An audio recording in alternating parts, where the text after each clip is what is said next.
Hey guys, what's going on? Inception here, and welcome to another video. Ladies and gentlemen, today we have another gameplay patch to check out. EA just released this like 40 or so minutes ago. We were trying out a new 4222 formation from Reddit, so that video will be coming out probably after this this video. But guys, initial things, right, is we got some Ultimate Team stuff, we have some gameplay stuff, FIFA World Cup, career mode, Pro Clubs Volta, and general audio and visual stuff, right? So let's get started with FIFA Ultimate Team. So address the following issues. Placeholder images could appear on the shot comparison graphic when in a match. In the milestone section of the objective screen, trophies did not always display correctly. The main important things here is obviously the gameplay stuff. So let's check out that, right? Made the following changes. Decreased the accuracy of driven lobbed through passes aimed away from where the passer is facing.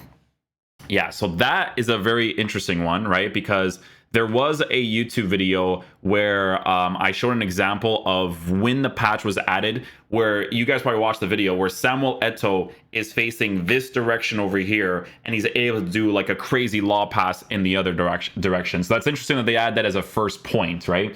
The driven lob pass aimed away from where the passer is facing. Yes, it's all about angles, right? Like if you're facing the angle and it works, that's one thing, right? But you're literally, it doesn't make sense when you're making certain passes and they just don't end up, well, they just end up being really good passes when it doesn't make sense to, right? Lowered the ball trajectory height of driven lobs through passes. Okay, so they did nerf them in general. I'm gonna be honest with you guys, I didn't use them that often. I play really regular basic football, so these types of mechanics were definitely FIFA wrap mechanics and like for the lob passes and all that kind of stuff. So don't mind that stuff whatsoever, personally. In some cases, the ball carrier could unintentionally run over the ball when attempting to dribble with it. You have to add that, EA, as well as your defensive one. Your defensive one is when you are chasing after the attacker, you are ahead of the attacker, but then your defender just goes past that area where he should just receive the ball. They always do that on a consistent level. Also, EA, I don't know if you guys are going to fix this either, but you guys have a problem with your defending where, regardless of whether or not it is a responsive issue, it is actually not possible to do from a regular mechanic. So when you guys are right stick switching with your defenders, your players should never do a push touch as if you are trying to flick the right stick to push the ball. That command is not possible to do when you are jogging or walking. So it makes no sense that that command works the way that it does when you are defending. That happens on a consistent level from you right stick switching. Like I said, even if it's a delayed response, that command is not possible. So you guys need to fix that, where you right stick switch and your players will just emphasize the ball in a direction because that's where you're right stick switching. So that's the thing that you guys have to fix, okay? In certain situations, the goalkeeper did not react to ground passes across the goal. We've seen that a few times, obviously. Sometimes a touch during a dribble could knock the ball further from the ball carrier than intended. Okay, so a couple of dribbling mechanics being improved there. In some cases, appropriately powered through passes could incorrectly cause the ball to be hit at a play. That's a good one, because you guys always did this thing in FIFA where it's like you do a well-weighted through pass and it's just always a bit too much. So that could be a very helpful thing as well. AI teammates could lunge for a ball that was far away from them even when the pass block assistance setting was off. AI teammates could lunge for a ball that was far away from them even when the pass block assistance was off. Okay, that's an interesting one. In some situations, a defender could incorrectly attempt to shield the ball without being requested to do so. Okay. When requesting an outside of the foot shot in specific situations, a flare shot could have occurred instead. Okay, so they adjusted that because there's some where it's very obvious that it should be an outside foot shot and obvious where it should just be a flare shot. So that makes sense. When requesting a flare pass while locked to one player, the CPU AI would not attempt to perform a flare pass. Okay. In rare throw-in situations where an additional ball was present on the pitch, and needed to be cleared, the player kicking the ball could have done it with unnecessary power. The assistant referee's starting position was not always correct at the start of playable highlight. In some cases, the goalkeeper could have incorrectly been allowed to pick up the ball with their hands after a player-controlled teammate cleared the ball towards them. Yeah, that happens sometimes. Improve referee logic when determining foul calls in situations where a player makes contact with the goalkeeper. During set-piece skill games, the camera would not always correctly orient itself behind the kick taker. Okay, so driven lob pass nerf. Driven law pass nerf. That specific law pass, by the way, is that we tweeted about this like 2 or 3 weeks ago, saying that this was something that they were going to adjust. Apparently, from people like mentioning it to me in my comment section from some of the YouTube videos. And obviously, they've implemented it into the game now. So that's going to be a big one, right? So driven lobs through passes have been nerfed. A couple of other things is obviously some dribbling improvements in certain areas. And just animation choices in certain areas too. FIFA World Cup addressed the following issue. In online tournaments, the knockout stage UI could have incorrectly highlighted both participating teams' paths with the same color. In the online tournament final, some post-match scenes did not play.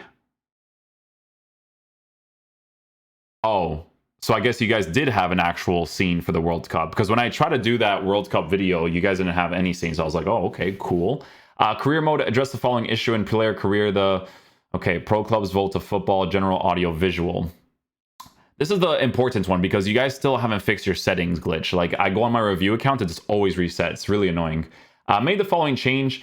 Updated some badges, pre and post match scenes, crowds, stadiums, kits, balls, headwear, facial hair, commentary lines, UI elements, menu text, and ad boards. Address the following issues. An incorrect background could have displayed when switching between the main menu and trading center. Updated instances of incorrect text. Some videos did not play correctly in the main menu. In some cases, when selecting a language, the on-screen flag could display incorrectly. PC only EA social text input did not always function correctly. When using the numpad, address instances of various stability issues. Okay. Cool beans, cool beans. So pressure tactics, guys, it's such a dude. If we were to get a pressure tactic situation for the fix of it, you guys need to understand how advanced that issue is because there's so many variables you have to consider. So as of right now, it's still complete garbage. The stamina drain does absolutely nothing because it still breaks your attacking AI, especially if your gameplay feels slow. It's horrible to play in, right? So that's just a mechanic that people are going to have to get used to. You're going to face rats that use it on a consistent basis. That's what it's going to be, right? You have to understand that if they were to adjust that certain playstyle, their defending mechanics in general would have to be revamped in a way, right? Because that was their hotfix for someone trying to waste time against you if they had like a goal up, 2 goals up, whatever, which in part is due to the gameplay game modes being horrible for that type of stuff, right? You kind of force that aspect a little bit more. But yeah, the defensive mechanics would have to be changed completely if they were to get rid of the pressure tactic situation, because if you were to use tactics that are pressure oriented, right, and you use like second man press and all that kind of stuff, they're not effective enough to kind of face off against someone that is trying to waste time, right? That's what the whole reason for that mechanic to be in the game was. Like, that's the whole reason. But again, it's definitely going to be something that we're probably going to have to deal with probably for the rest of the year, because like I said, it is 3 or 4 different areas of the pitch that they would have to change for that pressure tactic to not be as effective. The stamina drain was a lazy hotfix for that specific thing, so that's a little bit unfortunate in regards to that. Yeah, you guys can definitely improve passing accuracy in certain cases. Like, dude, I've been making like some regular passes that are a little bit off and stuff.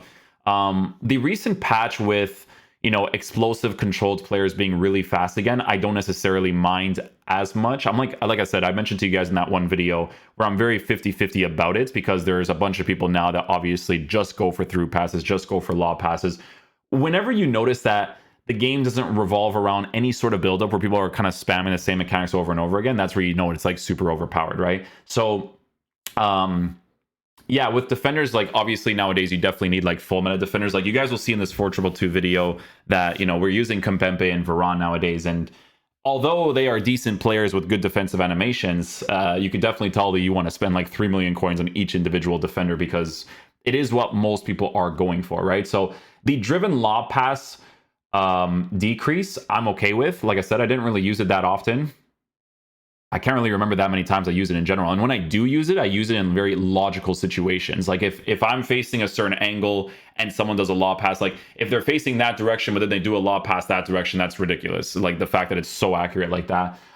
So yeah, I think it's so funny because I really believe that the example that they used here was from that Samuel video. Like it was the one where I was showing Samuel with Forlan and him making that specific run. I can't remember which gameplay video it was. It was like me reviewing the gameplay after the patch. I think Vinicius Jr. might have been I think Vinicius Jr. might have been the first video, and then it's maybe the video right after that where I talked about it. So they might have used that as an example for that specific pass. But yeah, the driven lob pass mechanic, that nerf was coming soon. Like it's been in the works for like 3-4 weeks, because the meta of what people are doing, especially with like, you know, counterattacks and through balls being very effective, is that people would just press one runner, right? They do the L1 pass.